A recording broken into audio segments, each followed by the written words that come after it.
describe him to me. And Muslims, look at the description of your Rasul. And for some, this would be the first time you hear what your Prophet looked like. I saw a man of striking appearance. ظاهر الوضاء أبلج الوجه, radiant face, حسن الخلق, beautifully created.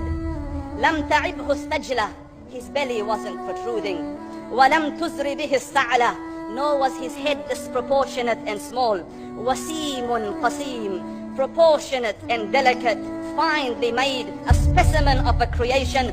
في عينيه دعج, in his eyes there was a contrast. The dark was immensely dark, the white was excessively white. وفي أشفاره وطف, and his eyelashes were long. وفي صوته صهل, and in his voice was a natural echo. وفي عنقه سطع, and his neck was elegantly long. وفي لحيته كثافة, his beard was full and thick. أزج أقرن, his eyebrows were arched, but they were not joined, it was separated. In summit فعليه الوقار, when he was silent, dignity covered him.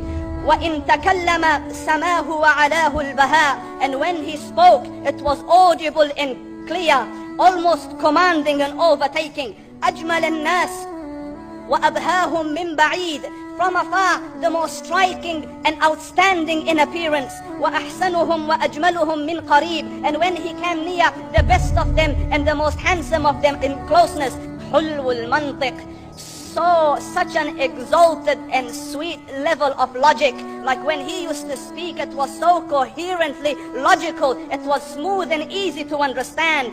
فصل لا نزر ولا هزر, he was to the point, not excessive, not too short. كأن منطقه خرزات نظم يتحدرن, his logic, his utterances, his words were like jewels coming out of a necklace, calculated, polished, one after the other, it would flow magically. ربعة, he was medium in height. Your eye didn't have to strain to look up at him, nor was it tedious to look down at him. He was a comfortable sight to look at.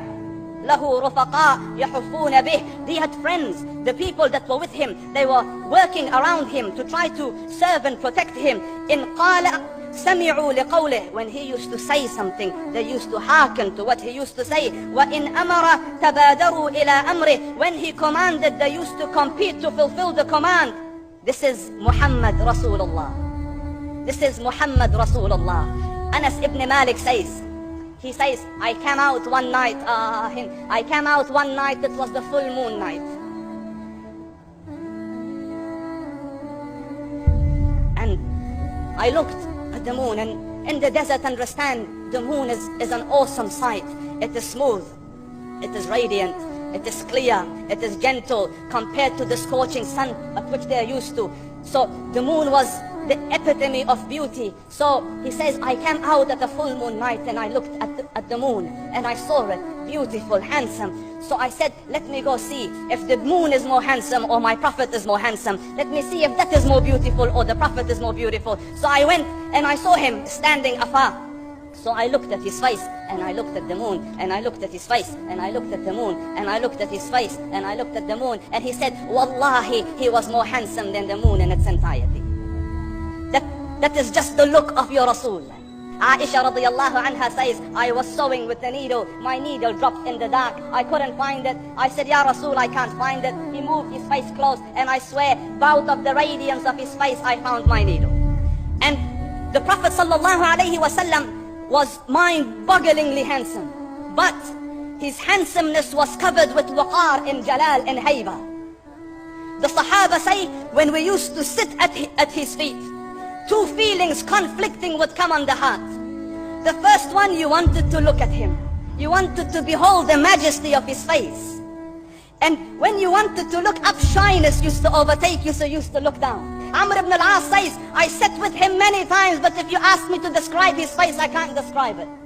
I wouldn't be able to look up to him ijlalan wa ta'zeeman. I couldn't look up at him. And that is why he didn't have the problems that Yusuf alayhi salam had. Because it was difficult to penetrate the awe and the splendor of the Rasul.